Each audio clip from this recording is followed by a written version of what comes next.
everyone. Welcome. My name is Mark Stoddard. I run sales and marketing here at ClientSuccess. Glad everyone could be here. Looks like we have a great crowd.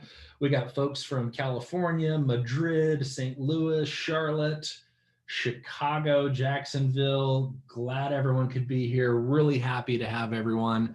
And I'm thrilled to have Kristi Faltorusso on with us today. Kristi, how's it going? Oh, I think you're on mute. I can see you talking. Of course I am. There she is. Thrilled to be here, Mark. Thank you so much for having me. Great, great. Glad you could be here. Can everybody hear both of us okay? Give us a quick thumbs up or something in the chat pane. Liza says yes. Yep, James I'm seeing some yeses. That's we good. Are good to go. All right. Well, glad everyone could join us. Just really excited for today's session. Kristi's such a great thought leader on all things related to customer success. I'm probably like a lot of you. I log into LinkedIn every day and there's a small group of people that I'm always kind of keeping an eye out for. What are they saying? What are they posting? And Kristi's on that list for me. I've been wanting to have you on for a while now to one of these sessions. And so I'm really excited that you could come on and that we're going to be able to learn from you. And I think we have such a cool topic that we're going to dig into today around building your career in customer success. I don't know of anybody that's really taken the same angle that you have. And so I think there's going to be really cool stuff for us to talk through today, especially just because, I get questions every week from CSMs on how do I progress my careers? How do I set myself up for the next stage? And, for those of you that are in those shoes, Kristi's been in your shoes. She'll have a ton of great advice. Before we do that though, there's two things I want to tell you about. No surprise, the first one is ClientSuccess. And so for those of you that are new to ClientSuccess, you might be familiar with other customer success platforms out there.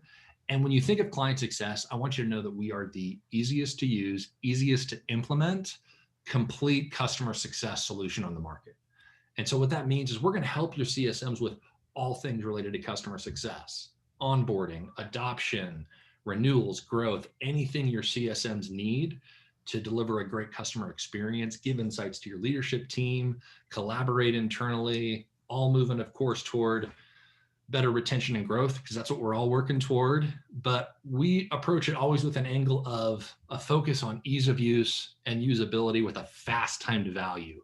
You see here on the slide, we're a leader on G2.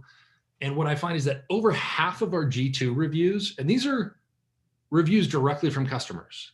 They talk about how easy we are to use, easy we are to get up and running. I'll give you just a couple examples. So Fran, she's a customer of ours. From her G2 review, she says, I like how easy it is to use, how simple the layout is. It doesn't take very long to get new starters up to speed.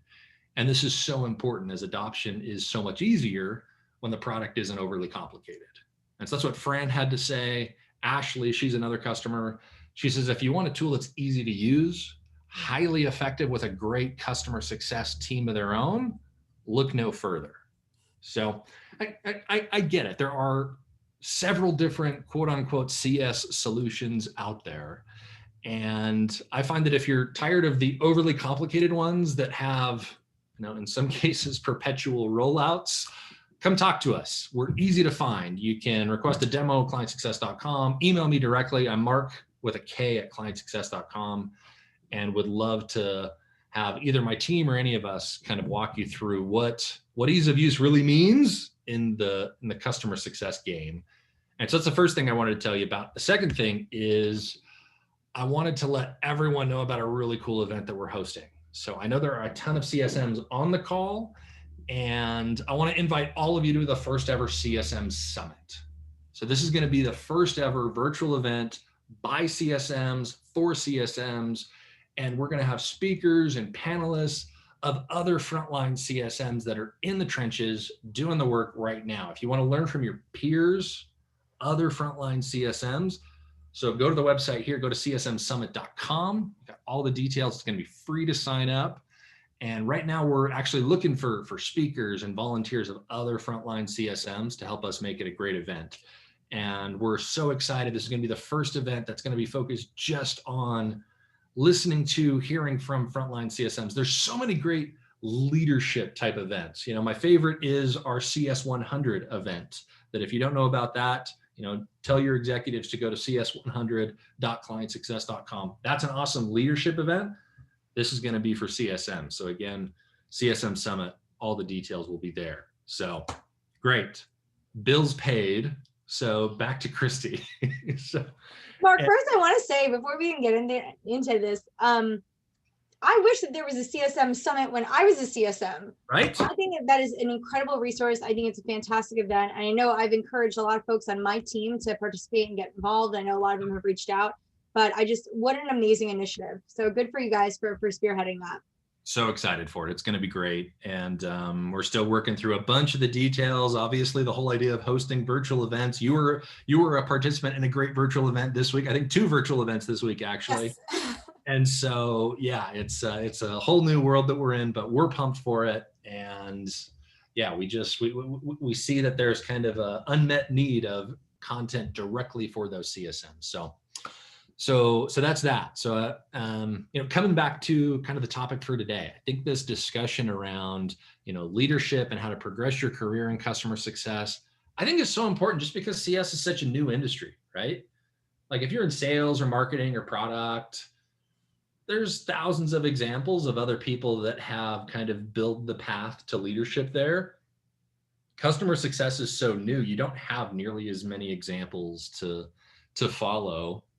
In fact, I see examples all the time where somebody's leading customer success at a SaaS company, but they didn't even grow up in the profession. That might be their first time in customer success. And so, I'm really pumped to hear your thoughts on this.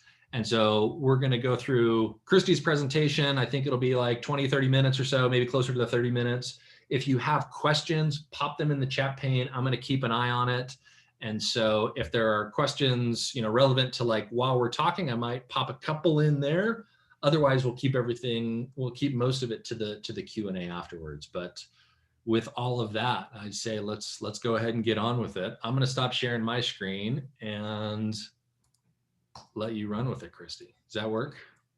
That works for me. Can you see my screen now? Yep, perfect. All right, excellent. So I just have to say, what an amazing opportunity to come together and kind of creatively come up with a new topic to cover. I think we were joking before we got started, I didn't want to cover, more sales to CS handoff or anything else that's already been covered. We don't have to regurgitate another renewal playbook. And so when Mark approached me with this opportunity to come in and kind of join this webinar series, I was really excited to talk about something that I don't feel has been covered a lot. And, a lot of people will talk about career progression in customer success, but really, it's, I think, an interesting perspective to see what value you actually get as a leader from being on that front line. So for today, what I'll kind of cover and how we'll break it down is, building your career trajectory. So how do you think about yourself as an individual contributor and what that path to leadership might look like for you?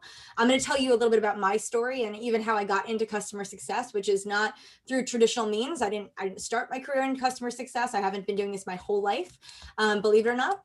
We'll talk about the transferable skills that you learn from being that frontline CSM and how that's going to be transferable and translate over into leadership. Building a successful framework for customer success. So if you're a leader building your organization, whether it's, you're coming in without that experience or you are, how do you take what you've learned to build a good, successful CS organization? And then the last is building servant leadership built on trust because of that. So anyone who's heard me speak before will often hear me refer to myself as a servant leader. And it's, when I think about that, I do truly believe that my role exists only to serve my team. And that means building the proper processes, giving them the tools, the resources, the time, attention, and funding so they could be wildly successful in executing their goals. And so a lot of what I've learned as a CSM has really empowered me to be that servant leader because I know what they need to do. I'm empathetic in the sense that I've been there myself. And I do also believe that helps me develop even stronger trust with my team. So these are some of the areas that we'll cover. But what I'd love to start with is just my story. And this is really what it will be. I'm not going to walk through my slides and call out every single point, but I do want to do it through the lens of storytelling. And so, for those of you who are not familiar with my story, I actually spent the first decade of my professional career in marketing, specifically online marketing, digital marketing, or online acquisition. So before really cool technology did really awesome things, I was doing things very manually, but I did search engine optimization, PPC, so paid advertising on specifically like Yahoo and Google and other search engines, some of which don't even exist any longer. I did domain real estating. Was that a big moneymaker for you? What's that, Mark? Was Alta Vista a big moneymaker for you? But there was something called paid inclusion in Yahoo. So you could actually pay to be an organic listing. So there was like some Wild West stuff happening back in the day. Right here. I learned something today. I haven't pulled out any of my old search engine optimization terms in a while, so I'm surprised I remembered inclusion there. But started my career in that world, and really how it translated into customer success is I started using a technology called BrightEdge at a company called The Knot. So if some of you are familiar with the Life Stage Media company, they have The Knot, The Nest, The Bump. It's people planning weddings, people planning their first home or first time prep for babies. They've been around since the 90s, so they've kind of navigated the dot-com burst bubble and everything in between. And so I was at The Knot, and I was spearheading their online acquisition and SEO program. And we started to use a technology called BrightEdge. It was very early on in its infancy. So this is probably back 2009. We brought BrightEdge on board, and the technology was very simple, but it basically did a lot of the stuff that I was doing manually, and it automated it for me, right? So it would go and crawl the search engines, tell me how I was performing. Great. Fast forward 2 jobs later, I found myself at another company in the e-commerce space where I was leading online acquisition, and I had the ability to bring BrightEdge on again. And at this point, my program was more sophisticated. I had a more senior level role, but knew that I needed technology to really help power what I was doing, my program. I was a single resource, so I was a team of one, managing everything. And so BrightEdge, was a wonderful solution for us at the time. And after a while, I was like, wow, I know this product really well. I know this space really well. I know their customers, and I've been wildly successful. So literally in conversations with their executive leadership team, because at that point I had been part of betas and product, panels and things. I said, why don't you guys open an office in New York? Because they were based in the Valley, and hire me. I was like, I'll come on board and I'll help people do what I've done. And so they did, and I did. And so back in 2012, they opened an office, their second office, which was in New York. Outside of their first one was in San Mateo in California. And I joined their office there. And I think I was like the third person in that office and the second or third CS professional based there as well, and was able to start my customer success journey there at BrightEdge as an individual contributor, working with large enterprise companies, helping them manage their search engine optimization programs using BrightEdge. And that was the start. One of every company I've ever been at, there's been a CSM who was a customer of that company at least once or twice before they came to that company. Happens to be ClientSuccess. 2 of our CSMs were former customers that came into ClientSuccess. My previous company, HubSpot, dozens of examples of those. It's so funny to see. Well, because it's so translatable, right? Like you've been a customer, you understand the product, you understand the use cases, you understand the space, you understand their customers. And so it is such a beautiful transition. It's a luxury I never had again as I moved from other jobs. But, coming into BrightEdge, though, it was a really seamless transition for me. And this is where I started as a customer success professional, right? I was a CSM. I was using our CS technology. I was having these conversations. I was dealing with objection handling and product releases and all of the challenges working in a hyper growth organization that was scaling. When I joined, the CS team had about 7 people on it. By the time I exited 5.5 years later, the team was about 90 globally. I myself had moved from an individual contributor as a senior customer success manager, moved up to a director, then senior director. And then by the time I left, VP of customer success and practice development. I had a global team. So I had about 36 people in the US as well as Australia and Japan.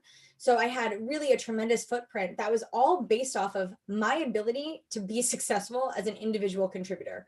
Now I won't leave out the fact that I had tremendous leaders to coach and guide me along the way. This was not something I did on my own, but it was really taking what I knew to be successful and learning how to scale it. And that really is where the value from what I did translated to how I led. And so was able to take that learning and kind of grow my career. And so the next three, stops, as I like to call them, have been at companies like CSMs in the BI space, where I led their, I was their global director of enterprise customer success. So leading companies like GE, right? These are their largest global Fortune 100 companies. I had a team in the US as well as Tel Aviv and Israel. Then spent time over at Better Cloud, where I got to, again, transform and build a customer success organization there. Came on as their VP of customer success, supporting over 2,000 customers. We had built out a team that when I joined was account managers. We transitioned them over to customer success. I then took over and built out account management, renewals management, as well as having TAMs as part of my remit as well. So really started to build out some really complex organizational structures there to support our customers. And then earlier this year in January, I joined IntelliShift as the VP of Customer Success, responsible for something very similar, right? Like that build, scaling, and transforming of a customer success organization. And so we are really responsible for everything in that post-initial sales process. So everything from how our customers, configure their solution all the way through owning those commercial events like renewals and upsells and expansions as well. So I've had a very crazy journey at 4 very different companies at very different stages, serving very different customers. But I will tell you, the one thing that has lended to my success has been my ability to be that frontline CSM. And to me, it shows just like the diversity and the potential to do so many different things within customer success. It's not that customer success is the same everywhere you go. You've done it at drastically different companies at drastically different stages and held, very different types of roles. So I think that's fascinating.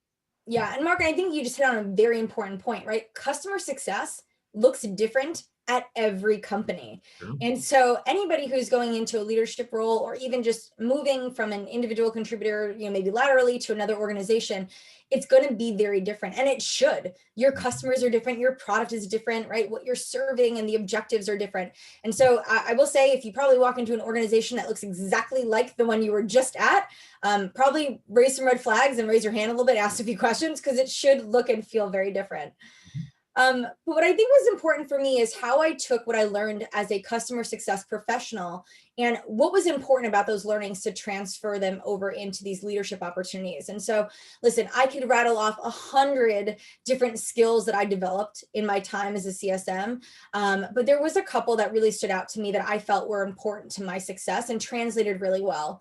The first being communication. I don't think there's anyone who would contest that communication is probably one of the most important things a customer success professional will do well. And so managing the effective flow of information with our customers, that was key to what I learned how to do. I will tell you, we went through formal customer communication training at BrightEdge. They made huge investments in the team and training enablement. And I remember having a 2-day, 3-day summit, and they hired an outside consulting firm to come in and just train us on how to communicate. And I got to tell you, I was like, why? I know how to communicate. I've been communicating for over a decade. What do you mean? I learned more in that 1-day session with that professional that has stayed with me, right? Everything from how I write emails to when I talk, when I don't talk, verbal cues, physical cues, Sure. Everything. And it had stuck. And I feel like, that opportunity to learn that skill and really hone that craft has done wonders for me professionally. I think not a week goes by that I don't think about the business writing course that I took as an undergrad 15 years ago.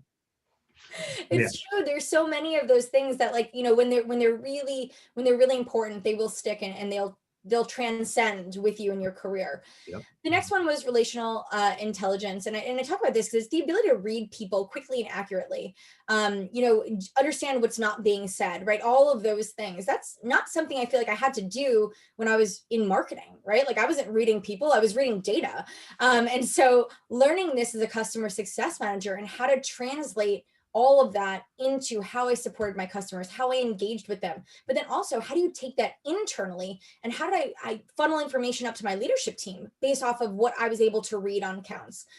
We've all heard the term happy ears. It's very easy to just say, yeah, my customers are happy. They told me, they loved me. In the meantime, when they're telling you that, they're rolling their eyes and crossing their arms, right? Maybe you can read that a little differently. And so that skill is really something I honed in on, and I learned how to kind of read the tea leaves and be a little bit more truthful on maybe what was being said, not being said, and how to get the right information from the conversations I was having. I love that you say be more truthful. I usually say be more suspicious, but I'm going to go with that. much more friendly. So this goes back to my communication skills, Mark. Exactly. The next one is relationship development. I know everyone knows how important developing relationships is. Again, this wasn't something I had to do before. So having to do this as that frontline CSM, I really learned how to develop the right relationships built on trust, credibility, and so how to build rapport, how to be transparent, how to advocate for my business while advocating for my customers. I will tell you that was very tricky to learn because I wanted to just say my customers are right all the time. At the end of the day, I do work for a business and it's not my customers. So learning how to like toe the line there, but helping your customers, learning how to say no, right? All of those things kind of go into that relationship development, also anchoring off of the other 2 points I mentioned. That fourth one, objection handling. I've never been faced with so much confrontation and friction and just the objections you had to as a frontline CSM. I had to learn this whole new skill of how to do this eloquently and how to do it well, right? Like how to listen, how to lead with empathy. Again, dealing with data, which is where I was coming from in marketing, I didn't have these problems. My data wasn't yelling at me. My data didn't have product issues. My data didn't need, lower prices. I didn't have competitors in my data, right? These are all Data things. wasn't going to churn. My data wasn't. No, my data wasn't going to leave me ever. You know what? I miss my data. I'm going back. It's always going up and to the right.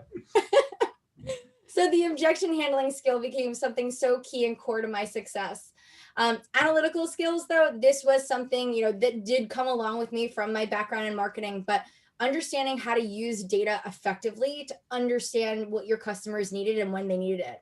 I think a beautiful art and science of customer success is understanding the right times to intervene, the right times to be proactive, how to communicate with whom about what, and using data to support that kind of structure and strategy is so important. And so, being able to do that effectively, something I definitely, again, was able to go deeper in and then understand how to translate that at scale. Empathy, I like to think that I was always an empathetic person, but you never needed more empathy than if you worked at a technology company. And so understanding this, kind of a deeper understanding of empathy and that authentic care is how I like to talk about it as, right? Being authentic and like genuinely caring about your customers. It's very obvious when you are being authentic and when you're not. And the last is a friend of mine named Julie Hogan, who runs a lot of different. Yeah, I'm very familiar with Julie. And she was telling, she has always told me, we've worked together for a decade now, and she always says, like, I love to bring people into customer success out of hospitality, because they come in with that empathy just kind of going all throughout. So they never have to worry about that. She can go teach all the other stuff. She finds I can teach the analytical, the objection side, but if I can't, it's tough to teach and train and coach on empathy. It is. I agree with you. I'd like to probably also take some folks that have had to work as nurses or in a very busy hospital, right? That's probably another one where empathy is probably a big skill set. I'm going to let them do what they're doing right now. I'm not going to. They're busy. They've got bigger things going on. So they're good, but I agree with you. And the last is resilience. And so, I mean, I will tell you, CSMs, we have to be relentless. We can't give up. It is so easy to hear a customer say, you know what, I'm just going to go in a different direction, or we're not getting value and we don't want to continue the partnership. And, the ability to take that and still persevere and to demonstrate that resilience time after time, tirelessly, is so important. And again, something I never really learned or needed to know how to do until I was a customer success manager. And so again, there's tons of professions that feed into these skills. But for me personally, my background was not one that set me up well for this, right? I came in as a subject matter expert. I came in as a product expert. And those two things made me extremely valuable to my company and my customers. But these soft skills are things that I had to learn and develop. And I think these are the things that have translated to making me a highly effective leader. So what I want to talk about is how do I take all those skills and now how did I put them into practice when I built my teams and the infrastructure, right? Because I think it's easy to talk about having those skills, but how do you put that into motion, I think is important. So being a frontline customer success manager, I'm sure if I could see you all and ask you all to raise your hands, I'm sure I would see a lot of this happen. But how many times do you enter into an organization where they didn't have a formal new hire onboarding program? And you're being thrown to customers and answering questions and having to navigate a product that you're not intimately familiar with or a space that you don't know about. Would right? love to It actually is. see people answer yes in the chat. I love it. Thank you guys for all It's about verbally to just blow raising up. your hands. I'll give you my little heart. Because it's true. It happens time after time, right? So when as a leader, for me, I put myself in the seat of a CSM because I've been there and said, how painful was the experience anytime I joined a new organization where I wasn't properly being trained and enabled to do my job well. So what did I do? I made sure that one of the first things I did when I got to IntelliShift is I built out an extremely comprehensive new hire onboarding program that expands 45 days, that makes sure that my team is trained on the history of our company, the industry, our product, our customer success org, our processes, cross-functional teams, our data, our reporting, analytics. We cover everything. And we give them 30 days of uninterrupted time to just focus on that. We make sure that they're coming into the organization so well supported that they can go and have effective conversations with our customers, because I do believe that employee success equals customer success. And again, had I had not been in the role of a CSM who had to do that and struggled, I probably wouldn't have been as empathetic to that need that exists in that area. So again, how I took what I learned as a CSM and put it into practice. New hire onboarding. If you're a leader on here and you're listening and you've not built out something for your CSMs and you have any interest in hiring anybody else in eternity, go please build them a program so that they can be more effective for your customers and they will be more successful and happier as a result. Is that a program that, maybe this is too tactical for right this second, but I'm curious, is that something that you now kind of maintain and run, or is that something you've had to bring in a training team or a mix, or what does that look like? We still own and operate it. So I do have a customer marketing and operations manager who I brought on board kind of halfway through my tenure at the company. And she was in our marketing organization, and we transitioned her over into this opportunity during the pandemic because marketing spend was down. So we were trying to reuse resources and found her a wonderful new home where she's thriving. And so I built out the infrastructure for all of our new hire onboarding, and she maintains it and keeps the upkeep. And she makes sure that we've got kickoffs with folks as they join the organization. They're day one, we get them acclimated. And so I will tell you, like, folks that have gone through the new hire onboarding have just ranted and raved about how effective it's been. In fact, some of them are just shocked, and they get to a point where they're like, wait, should I be taking on customers already? Like, it feels like too long, or I haven't. But like, I just want them to feel good and enabled and really know what they're doing, because I don't want to put anyone in front of my customers who doesn't know what they're talking about. Well, it's funny, we talk about how many times do we talk about how important it is to onboard your customers cleanly and have a very, well built out customer onboarding program. You're just doing the same thing for employees, but actually that's more important, because if your employees are onboarded successful, then your customers are more likely to be on board and successful. So, and this is why I always say employee success equals customer success, right? What are you going to do to make your employees successful so they can make your customers successful? Sure.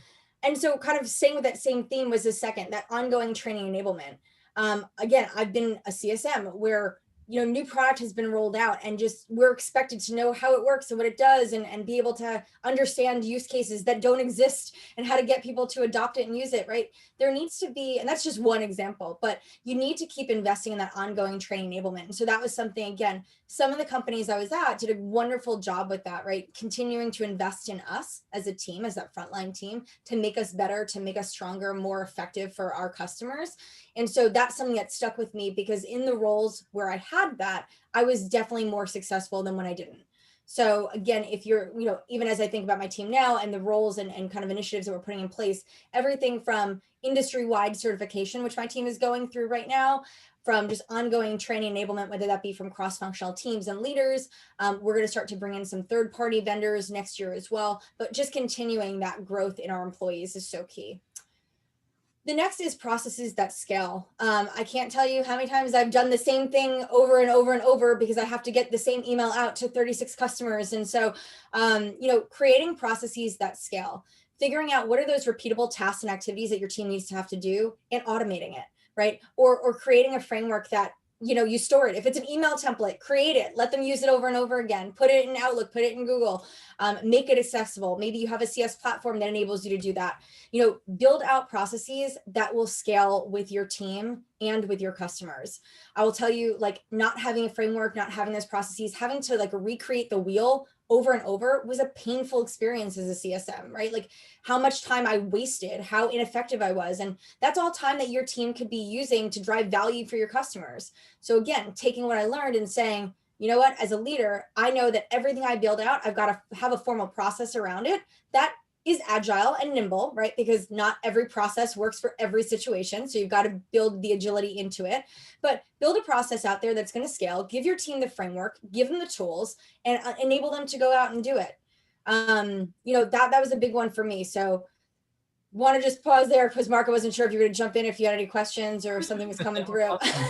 It's so interesting because what I find is the mistake, like processes that scale oftentimes for a lot of people goes into, develop the process, but then also develop some sophisticated software program that's going to automate that thing completely away. And oftentimes you can get that, but it's surprising how far you can get by just, here's our process and let's just put it in a Word doc or a Google Doc. And so we all understand it. Like that oftentimes can get you 70, 80% of the way there. And then eventually, yes, you can put software in place to automate some of those things.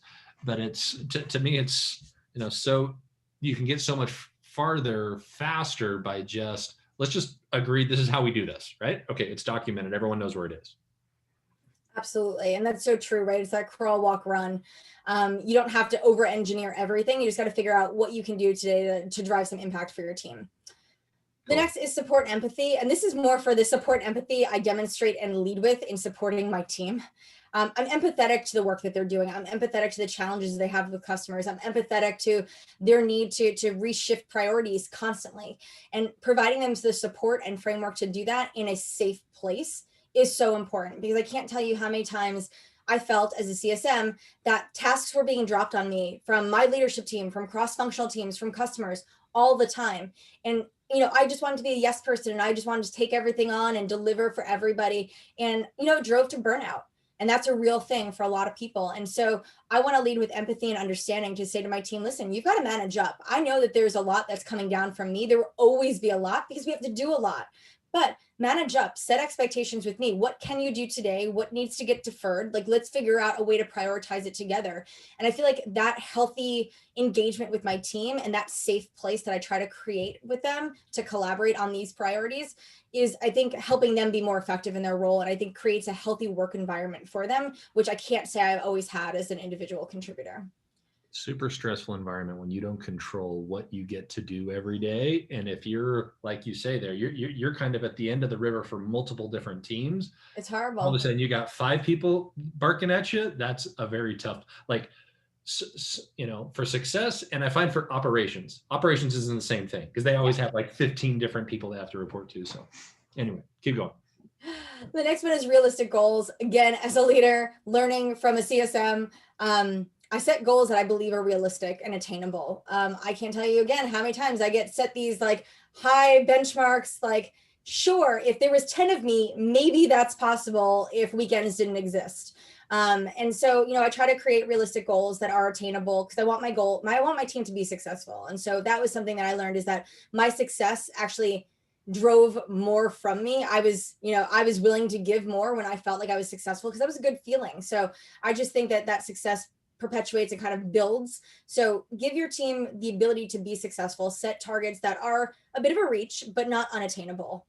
My favorite thing. The next one is effective leverage. I was gonna say, my favorite thing is, we've never tried this thing before, but we're gonna do 10 million of that thing. But we've never done it before. Like, maybe we should try it once and see what the benchmark should be.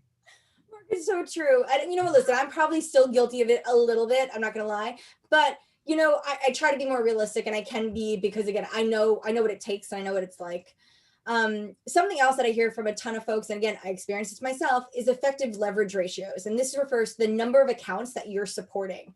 I talk to leaders daily, and they'll tell me, I just, each of my accounts carries, each of my customer success managers carries 100 accounts. And I'm like, well, why? Where'd you get that number? Oh, we just felt like that was a great number. But then you're tasking them. They should. So and then you're tasking them with a million things that they're expected to do to support these customers. And it's an ineffective leverage ratio, right? It is impossible to deliver the experience for your customers based off of what you feel like you need to do, which you've designed, given the leverage ratios. So the way that we built out our leverage ratios here is based off of a couple different elements. I take a top-down, bottoms-up approach to the engagement model that supports our journey. I try to think of where our customers are in their stage, how much product they've consumed, what the opportunities look like. And we've come up with realistic leverage ratios where everyone on my team is actually below their threshold. I think there's maybe like one person who was on the team before I got here who we're almost done reshuffling his book, but everybody else should have an appropriate leverage ratio, which is actually below their threshold. And then I've got Salesforce reports that actually show me when they get close to that. So when they get closer to their threshold, when everyone on my team hits the red before they're at full capacity, I can then pull a lever to go and hire somebody else. So that way we make sure that nobody gets to a point of over capacity and everyone can still be very highly effective in their job. The last one is transparency and vision. I probably to a fault overshare with my team, but I want them to always know what I'm doing, what I'm working on, what I'm focused on, why I'm prioritizing what I'm doing. I share with them what I'm sharing with my leadership team and why. And because I think it's important that they are aligned to the work that we're doing and understand the direction I'm driving us as a business. Again, I've worked for teams where I had no idea what was going on, right? And I'm being tasked with doing all these things, but I didn't understand the why, or like, it was frustrating. And I never want to create that level of frustration for my team. I want them to understand what we're doing and feel like a sense of purpose and contribution to that end goal. So I believe that transparency and vision is so key to that.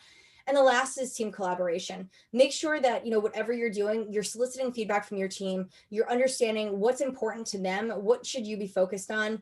We sent out a survey earlier this quarter to my team to just say, you know what, pick one cross-functional process, one customer process, an internal process that you feel like there's a gap in today that you want us to focus on. Because I'm taking their feedback very seriously and I'm addressing what matters to them. Because again, at the end of the day, to really be a servant leader, I've got to be, highly effective in kind of leading from the front. All right, so I'm going to give a couple tips on the next few things, and we'll try to go quickly because I realized that slide took a lot longer than I anticipated, but I love the story behind it. But one thing I do like to call out, and my team knows this very well, you don't need to be a leader to lead, right? Find moments to make impact and step into opportunities. As a leader, I love it when my team says, hey, by the way, this thing is broken. Here's this recommendation I have. What do you think? And I love when I have that moment to say, yes, great, go do that. It is one less thing that I need to do. It's one less thing that I have to take on. It gives them the opportunity to lead themselves, to demonstrate their ability to do that, where I can visualize them as a leader, which is going to help their career trajectory. So if you're not a leader today, go find a moment to lead. If you are a leader, encourage your team to find those moments because it is so important. It's going to give them more opportunity to build and develop the skills that they need to, again, transition into those opportunities into the future. And honestly, as a leader, it's going to take things off of your plate, right? It's going to make the team better, that collaborative nature, that empowerment. There's no downside and everyone benefits from it. So that's one thing I always just like to share with everyone. And if I think about it through the 4 stages of contribution, I kind of use this model and framework to say, like, how do we think about your ability to contribute into an organization? And I bucket it into 4 different areas. There's that your ability to contribute dependently, right? And so this is maybe someone who's very junior, who relies very heavily on a leader who's going to tell them what to do, right? Like you need a lot of coaching, a lot of feedback. You need a very prescriptive framework to follow, tools and processes. And that's kind of your stage 1 in terms of the impact that you're driving for your team and for your business. So if you're early on in your career, it's okay to fall into that bucket because you're learning. And as you continue, this is where you get to that stage 2, to contribute independently. And so this requires less oversight, less guidance. But now you are a highly effective individual contributor into your business. The 3rd stage is that ability to contribute through others. And this is, maybe you're a first-time manager or a team leader or a director, right? So maybe you're not at the top of the totem pole driving the strategy, but you have the ability to make an impact through your ability to lead, coach, and enable others in your organization to do that at scale. And ultimately getting to that stage 4 of the ability to contribute strategically. And this is, maybe this is your VP, it's your chief customer officer, your chief operations officer, right? Whatever that role is in your business. But that's the individual that's going to get to that point where they're driving the strategy for your business to really help grow. So the reason I put this slide in here is because I think it's important to figure out where you fit today and also trying to figure out what will it take for you to get to that next stage. Right. And these are the conversations you should be having with your leadership team, because again, there's going to be certain skills, certain experiences that organizations might need you to have in order to advance. And so I like to have this conversation with my team through this framework, and this will be part of my 2021 growth conversations as we build out succession planning. But it's, where are you and what stage? What do you need to do to hone in on to get to the next stage? And then what does that path look like here in terms of opportunity? And so I think this is a great framework. It's really easy to understand and interpret, and then also really a great way for you to figure out where you're at.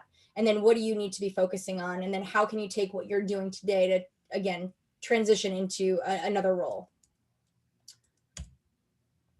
So I will give you an example of how I did this myself, because I think that real stories and examples are helpful. So obviously at Bright Edge, there was nobody sitting around waiting to make me a VP at some point, right? Like there was no one saying, Kristi, we can't wait to invest in making you a leader. Absolutely not, right? I had to find moments to just demonstrate my ability to lead. And so the framework that I used was the following. One, I figured out what did I do really well, right? Like trying to do something really well with my book of business. And so those moments where I was able to drive impact. So in some cases, it was my ability to be that strategic consultant because I was a subject matter expert, right? So my ability to coach and develop a repeatable framework for my customers that I could use, plug in some data, and something that really translated well into helping them either get more value out of the product or get more value from their strategy, or something that really helped move the needle for them. So I figured out certain things that I was able to do. And then I figured out how to create processes to scale that. Now, at first, it wasn't how do I scale this across the entire team? It was how do I scale this one moment of impact across my book? And so as an individual contributor, it was great. I did this thing really, really well. It worked awesome. How do I now get all of my customers, or at least we'll take 80-20, right? 80% of them. How do I get 80% of them to do the same thing? And so again, in my role at Bright Edge, I was able to do that. I created a process and a framework of engagement. I tailored this in, I used certain data points, and I was able to make something repeatable. And so then what did I do? I took that recommendation to our leadership team. And at that point, I was reporting to a VP, like an AVP or an EVP, like a VP below our bigger VP. So I don't remember what the title was. And I basically said, hey, look, like I have this book of business. I've been wildly successful doing these things. And here's the data to support that. Here's the process I built. Here's the, the infrastructure that I would recommend. Is this something that I can socialize with the broader team and see if this works with other customers? And so getting that buy-in was key. Again, I showed that moment to demonstrate my ability to lead. And I understood that, being impactful isn't about being impactful in my individual role. It was my ability to demonstrate how I can be impactful at scale. And so with their support, I was able to go and train and enable the broader team on this infrastructure and process that worked. And we saw tremendous success. The entire team adopted it. We started all doing this motion. It was kind of built into now our onboarding. It was built into how we engaged with customers. We had readily available data. The data that I was doing manually ultimately got productized and got built into our solution so that customers had easy access to that data in time. And so it was my moment of impact, right? It was like how I was able to lead from the front, show my team, my leadership team, that I could do this, right? I know how to scale something. I know how to be impactful. I can coach, I can train, I enable. I understood data, right? In a way that was material because we were able to document what we did, the baseline, what progress and kind of the impact we had over time, because that was important. And so just following this simple framework, it gave me that opportunity to, again, help my leadership team visualize me as a leader in the company. And so when those opportunities presented themselves, it was a no-brainer. It was like, yeah, Kristi gets it. Great. She should go and lead a team and go do this. And, these were the opportunities I took that enabled me to step into my first, leadership role in customer success. I think these last two slides, if we just, made sure that everybody in not just customer success, but, in the economy understood these, I think that, we'd be in a much different position. I'm curious, my question here is this to me, I love this framework and I'm going to share this with everybody on my team. The question that I'm kind of working through my head though is makes so much sense to me going from individual contributor all the way up. Now at Bright Edge, this makes perfect sense for you at Bright Edge. The question that I'm wondering is like, okay, now that I'm a leader at Bright Edge and I move from Bright Edge to next company. So like at IntelliShift, like, is it a different framework or is there some element of like using a lot of these same steps, even if you're going from leader to leader instead of trying to grow up as an individual contributor up to a leader? Hopefully that question made sense. Yeah, no, it absolutely does. And I would say like, listen, maybe it's not apples to apples, but it's a red apple to a green apple, right? Like it's not apples to oranges. I definitely think that this framework is applicable because at the end of the day, I still have to demonstrate my ability to be very effective in any role that I'm in, right? And so it doesn't always have to be boil the ocean and be effective at everything that you're doing, but showing and demonstrating to my leadership team my ability to drive impact for the business in the new role that I'm in. And so, I did this through series of different tasks and activities that I've executed since I've been here, right? 10 months. We've been wildly successful in building a team, scaling and building our processes, and obviously like kind of building some automation into this and kind of thinking about next year. But I did it through this framework, right? Like figuring out what was going to be impactful, what worked, how do we scale it, making sure that my team is trained and enabled, and then measuring the impact and effectiveness. So I think maybe the underlying talking points here aren't necessarily the same, but the points that I have, drive impact, process to scale, socialize and share, train, enable, measure what matters, I think are absolutely applicable. Got it. Makes sense. So I will say, kind of as a last point here, there's a lot of leaders that come from other organizations, whether it be cross-functional teams that you're working with and you're stepping into customer success leadership for the first time, and maybe you don't have that frontline experience. There are ways to bridge that gap, right? So I do believe that my success isn't entirely because I had an opportunity to be a CSM. I think there's a lot of it, though, that does translate. But if you are a leader now and haven't been a frontline CSM, my message is not quit your job, go be a CSM, and then come back when you're ready. It's more so identify the gaps and figure out what you can do to bridge that.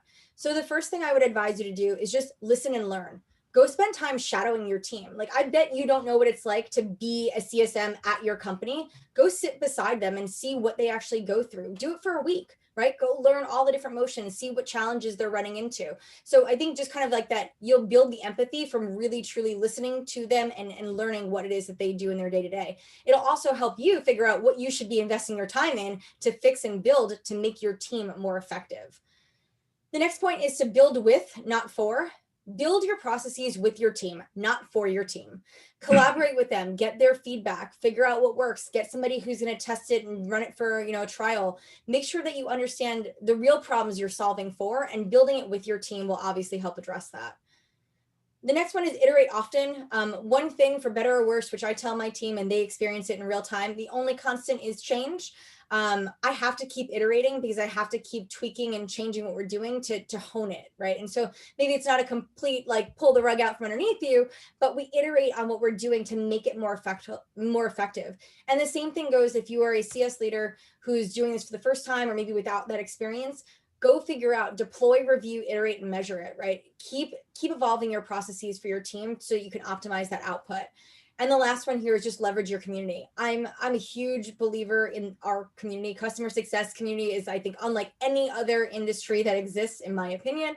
There are a lot of thought leaders out there who have been there and done that, and they're all willing to share and be a resource. So if you're a leader who's never done this before, if you're a leader who doesn't have that CS background, go see what other leaders who have had that background, how they're thinking about it, how they're approaching things, but just continue to learn and communicate with others who are going to help you navigate this if this is your first time. I think it's really important. There's a lot of great content out there. And Mark, I brought us to the end. So. Right. Amazing. No, I think I know I've learned a ton in the last 45 minutes. Let me just put it that way. As soon as I shut up and you start talking, then we all learn a lot. So cool. Yeah, we have time for a few questions in here. I've been some of the questions that have come in the chat pane, they've been really nice because they've asked a question and then you've answered them right away without even questions there. So I won't go back into those questions, but there's a few questions, comments. Like David makes a comment, necessarily a question here, but he just puts in this quote from Brene Brown where she said, he's quoting her when she says, leadership is not about title, status, or wielding power. A leader is anyone who takes responsibility and recognizing the potential in people and ideas and has the courage to develop that potential. Great quote. Really appreciate it. So Zach asked an interesting question about probably, not too dissimilar to what you would have experienced at Bright Edge. But he says, I just joined a startup, less than 20 employees, the first customer success hire. No processes, no playbooks, no health score calculations, clean and bare slate. What would you suggest as my first 3 areas to focus? I think the first thing you need to figure out is why your customers are your customers. So spending time just understanding core use cases, things that they're going to need to support, like what you're going to need to do to support them in proper adoption, right? Achieving those goals and those milestones. So I think even before you try to design what a journey might look like, or thinking about breaking out your customers into those cohorts, just understand them, understand what they're using your solution to do, how they're achieving value from it, what that looks like, how it's going to be measured. So just, again, spending time doing that development and that upfront learning about your customers, because you can't build or design anything if you don't understand what it is that you're designing for. I think the second thing that I would spend some time on is understanding the data that you have about your customers. So go scour whatever systems exist, go see what data you have, and then figure out what data you feel like are gaps today, because data will be the power behind everything that you do, especially as you think about scale in the future. Now, that might be a ways off, but even any of the motions or activities you do today should be powered off of some data that tells you this is what I have to do and this is why I have to do it. So go figure out your data set. And the third thing is, I think, I would go align with some of your cross-functional teams to just learn more about what they do, how they view customers. I would talk to marketing, talk to sales, and just kind of get a lay of the land in terms of, how I always like to use the analogy, like how a bill becomes a law, but your customers went through an entire process and journey before they landed with you. Go find out and make sure you understand what that looks like, because that's going to impede or kind of accelerate the success or lack thereof that they'll have with you as a CSM. So forget all the infrastructure, forget all the processes, go do those 3 basic things. You learn a ton, and then figure out eventually when you need to scale it, you'll start to build out those next steps of activities. And the thing that I will add to that, so Zach, you've got that for a team that has no systems, no process, no nothing in place, and I appreciate that. A lot of us are also in companies that are maybe a little bit further along, but we still actually haven't done those 3 things that you're talking about, or at least haven't done them to the degree that we need to. So like, you can do exactly what you just said at any stage, and you will definitely learn from it. Just yesterday, I was sitting here in this room having a discussion around like, what is sales ops, what is marketing ops, what does customer success ops look like at client success at this level and the next level, like, and a whole different discussion. But yeah, I think those are things that apply at any stage and should be refreshed, on the right rhythm, maybe every year or whatever. Kyle asked a question that's, a little bit more tactical for you. He says, you're currently hiring 2 leadership roles on your team. Been following you. How much of a factor is experience as a frontline CSM when you're hiring for your own team? So I think it's a hybrid, right? Like I try to find skills that complement what I have or don't have. So I feel like I have that CS experience. If I didn't, perhaps I would over-index in finding folks that did. So for me, it's striking the balance of kind of gaps in experience. I have that, so it's not something I need my team to have. But it's something, if they do, great, but it's not going to be a deterrent on whether or not I make the decision to move forward or not. Keishla asks, you referenced earlier in the discussion some industry-wide certifications. Are those specific to a specific industry or customer success? Are there any CS related certs that you would recommend? I know you and I, when we were talking a couple of weeks ago, you mentioned a couple, but anything that I'll just say like this, there's 2 that I really love. Success Hacker does a fantastic job. I've completed my level 1 certification with them. They've got an entire, I think it's 5-level program, pretty comprehensive. They even have some one-off training. So Success Hacker is phenomenal. The other one that we are going through right now at my company is Practical CSM with Rick Adams. And, that one, again, comprehensive. They cover different information. Like I think the Practical CSM one goes a bit more down like kind of the path of like business acumen and kind of understanding businesses and organizations. Whereas I feel like Success Hacker definitely probably over indexes on like the practical CSM execution stuff. So both really wonderful programs and a ton of value. But those are the 2 that I've been through that I can speak to, and the ones that I've encouraged my teams to, or am now deploying with my teams. Awesome. Randy asked a question here, and I'm going to modify the question a little bit. So she asked a question about metrics. So her question is, what are the most measurable metrics you believe matter and can leverage with your leadership team? And kind of the thing that I always hear kind of on the metrics discussion is, yes, metrics. The thing that I think that, a lot of customer success teams miss is like, there's certain metrics that you talk about with your CS team, but might not be the metrics that you report to, your board or your executive team. And I see a lot of people talking past each other when they try to use the wrong metrics in the wrong context. Curious to get your thoughts there. Are there certain metrics that you live and breathe on with your customer success team that you might not focus on too much with your leadership team? And if so, like, what are the metrics that you focus on with your leadership team? So I think it's a great question. And what I'm trying to do is bridge that gap, because I actually don't like the fact that I have to have two different conversations about metrics, right? Like, to me, at the end of the day, you've got customers who are embarking on this journey, and there's leading indicators and there's lagging indicators. And all those metrics are equally important, as they all contribute to the overall success of the partnership. So what I've spent a lot of time is, instead of trying to just separate the two and have these like completely siloed conversation, is to educate everyone on why all of the metrics I look at are important, and explain and articulate to them the value that each of those have in our ability to drive the outcomes that we're trying to drive, right? Of course, listen, if I'm going to my board, they're going to care about logo retention. They're going to care about gross revenue retention. They're going to care about net revenue retention. They're going to care about number of upsells and expansions and all of those things. Because yes, at the end of the day, they've made an investment. They want their money back. So they care about the money metrics.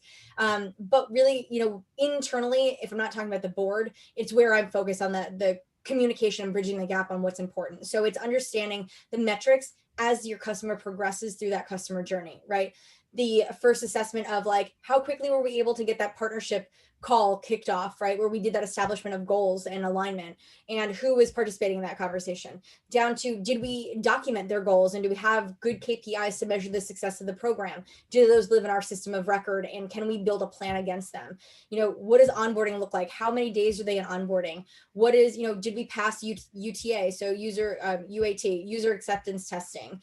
For surveys, we've got a whole slew of surveys that go out that we find very important, because they're at different times in the journey collecting different information. So I'm not going to hone in on one or two. I think that it's understanding the data points that are important at the different stages in your journey, and understanding the value and the impact that each of those has, because it's not equal, right? Like, my survey isn't going to equate to the same value as it is if I'm able to complete an entire success plan with a customer. We've had material ROI, right? Like, it's just not the same.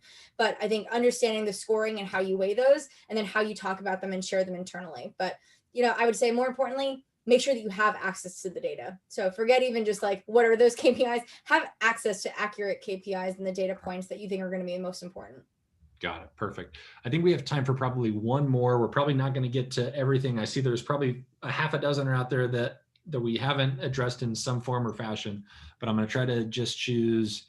I think, Rebecca, you've asked a couple of questions in here related to marketing. So this is a cross-functional question. So our question is like, how best, maybe specifically at IntelliShift or any of the other companies you've been at, how best have you worked cross-functionally with customer marketing, and how do they support some of your customer success efforts? What are your thoughts there? So 2 out of 4 of the companies that I worked for, customer marketing lived in customer success. It is just my opinion. I am one person. I have found that customer marketing living in customer success has been the most effective for me with the initiatives that I'm driving. However, when customer marketing lives outside of my organization in marketing, I think it's a very collaborative relationship. So the other 2 organizations where it wasn't part of my remit, we had regular recurring meetings. They almost acted as an extension of my team, and they were as engaged and participated in conversations. Like, they would join team meetings. Like, they was actually like very intertwined, because they really had to understand what our customers were going through, what they were doing, the work that we were doing to support them to be effective in any of their campaigns or initiatives. So I would say it's a very close partnership when orchestrated well, and when you have a marketing leader that also supports that collaboration, because again, it does become a little tricky. But as long as they are supportive of that very tight-knit collaboration, understanding that the roles, will really kind of like transcend into one another, but you've got to have very tight alignment on that. Awesome. So much good stuff. I'm going to share the recording out so that anybody who missed parts of it or wants to go back and review, I know I'm going to review the recording myself, just because I know there's probably a half a dozen things that I should have learned that I didn't quite pick up on.